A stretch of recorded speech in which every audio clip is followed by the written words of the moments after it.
क्या आप जानते हैं कि दुनिया की सबसे पुरानी सिविलाइजेशन में से एक है ईरान। ये देश पिछले 500 सालों से लगभग वही बाउंड्रीज के साथ दुनिया के मैप पर शान से खड़ा है। लेकिन हर एक सुपर पावर, चाहे वो रोमन्स हो, अरब्स हो, मंगोल्स हो या फिर मॉडर्न पावर्स जैसे ब्रिटेन और रशिया हो, सब ने ईरान को कब्जा करने की कोशिश की लेकिन फेल हो गए। ईरान एक ऐसी जगह पर है जो यूरोप, एशिया और अफ्रीका को जोड़ता है और इसी वजह से इसकी अहमियत और बढ़ जाती है। ईरान आज 7 कंट्रीज के साथ बॉर्डर शेयर करता है। ईस्ट में पाकिस्तान, अफगानिस्तान और तुर्कमेनिस्तान और वेस्ट में इराक, टर्की, अर्मेनिया और अजरबैजान। साथ ही इसके पास 3 बड़े समुद्रों का एक्सेस भी है। नॉर्थ में कैस्पियन सी और साउथ में पर्शियन गल्फ और गल्फ ऑफ ओमान। सबसे खास बात है स्ट्रेट ऑफ हॉर्मुज, जो दुनिया का सबसे स्ट्रैटेजिक और डेंजरस चौक पॉइंट है। दुनिया के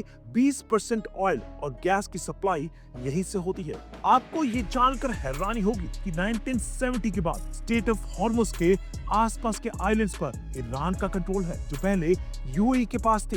ये स्ट्रैटेजिक लोकेशन ईरान को एक बड़ी ताकत बनाती है।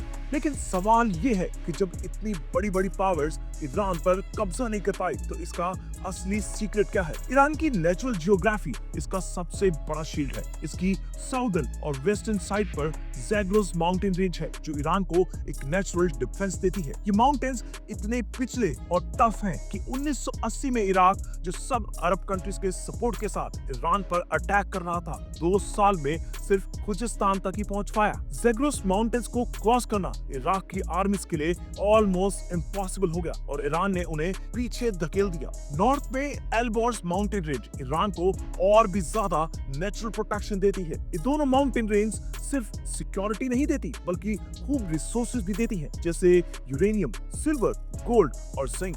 आपको मालूम है कि ईरान के पास दुनिया के सबसे बड़े जिंक रिजर्व्स हैं। ईरान की इकोनॉमी को 4 चांद तब लगे जब पर्शियन गल्फ के पास मैसिव ऑयल और गैस रिजर्व्स डिस्कवर हुए।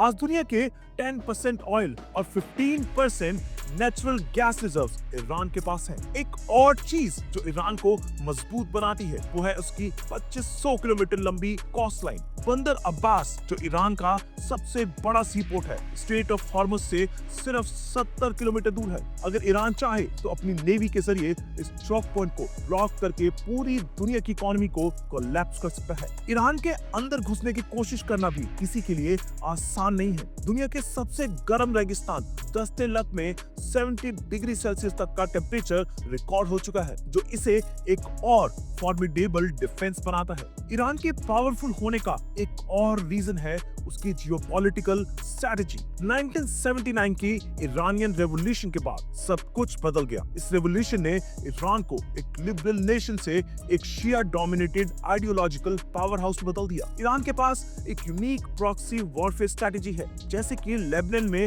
हिजबुल्लाह, पैलेस्टीन में हमास और यमन में हुथी रेबल्स। ये सब ईरान के सपोर्टेड ग्रुप्स हैं जो इनडायरेक्टली ईरान के लिए काम करते हैं। ये ग्रुप्स इस्राइल और अरब कंट्रीज को थ्रेट करते हैं और ईरान के दुश्मनों को डिफेंसिव मोड में रखते हैं। ईरान की एडवांस ड्रोन और मिसाइल टेक्नोलॉजी भी उसका एक मेजर वेपन है। जनवरी 2024 में यमन के हुतीज ने ईरान के ड्रोन से अटैक किए और उन्हें गिराने के लिए फ्रांस को $1 मिलियन की मिसाइल का इस्तेमाल करना पड़ा, जबकि ड्रोन की कॉस्ट सिर्फ $20,000 थी।